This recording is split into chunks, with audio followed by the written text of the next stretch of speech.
का मामला है तो कोर्ट के मामले में किसी बात पर टिप्पणी करना अच्छा नहीं है। कोर्ट ने ही बड़ा घोषित किया था, कोर्ट ने ही आज जमानत दी है।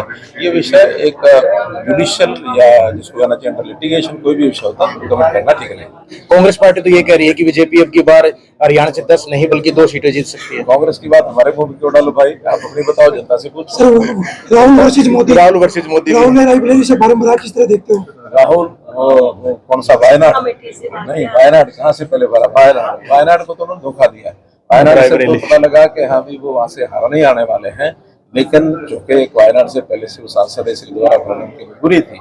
उनको पता है कि हार उनको सता रही है, उनके बखलाट में से उन्होंने रायबरेली से भी फार्म भरने के लिए तय किया है, शायद भर दिया या भरेंगे। ये एक प्रकार की उनकी बखलाट और हार है।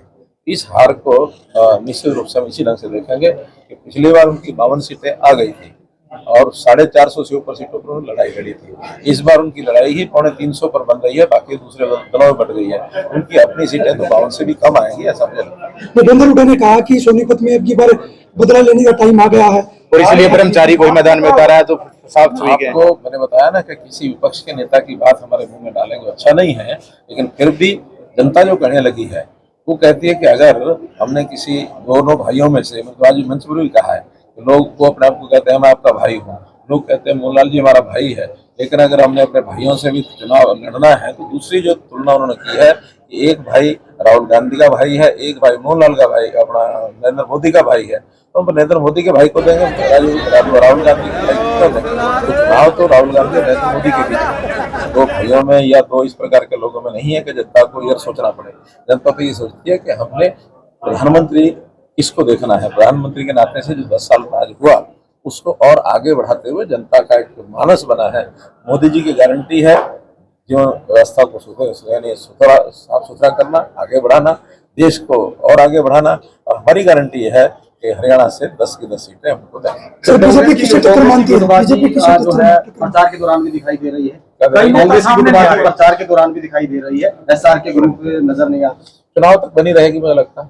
लेकिन भूपेंद्र हुड्डा कहते हैं संविधान बचाने की लड़ाई है। अगेन वही बात है कि भूपेंद्र हुड्डा की बात को आप हमारे मुंह में डाल रहे हो, अच्छी बात नहीं है। उनकी बातों का जवाब जनता में देंगे, जनता को पता है। मोदी जी ने कहा कि डॉक्टर अंबेडकर भी दोबारा जन्म नहीं करके आ जाए और वो भी चाहे कि संविधान को बदलना है तब भी संविधान बदला नहीं जाएगा, क्योंकि संविधान के अंदर ये लिखा हुआ है कि एटर्नल है। संविधान एक सार्वभौमिक, सार्वदेशिक और हमेशा के लिए ये एक संविधान बना है। छोटी मोटी आवश्यकता के हिसाब से संविधान के अंदर संशोधन पहले भी होते रहे, आगे कोई बात आएगी, मान लो जनता चाहेगी, वो बातें होती हैं, लेकिन संविधान बदलना या संविधान को हटाना ये तो केवल उनकी बौखलाहट बता रही है ताकि जनता का ध्यान जो है वो बटाया जाए, इतना ही मात्र है विषय। लेकिन जनता समझदार है, जनता को सब पता है। मोदी जी की रैली बड़ी अमित शाह जी की, मोदी जी की रैली 10 और 23 के बीच में कभी भी होंगी, क्योंकि जब भी हमारा 6वें फेज का चुनाव है, जो 5वें फेज की रैलियां चल रही होंगी उसी समय 6ठे फेज की होगी। अभी तो तीसरा और चौथा फेज बीच में है, इसलिए हम स्थान तय कर रहे हैं। मुझे लगता है 2 या 3 रैलियां प्रधानमंत्री जी की होंगी। अभी ये पार्टी के कंसिडरेशन में है, पूरे 10 की 10 सीटों को हम जोन बना करके और सबकी रैलियां चाहे प्रधानमंत्री जी की हो, अमित शाह जी की हो, राष्ट्रीय अध्यक्ष, तीनों बड़े नेता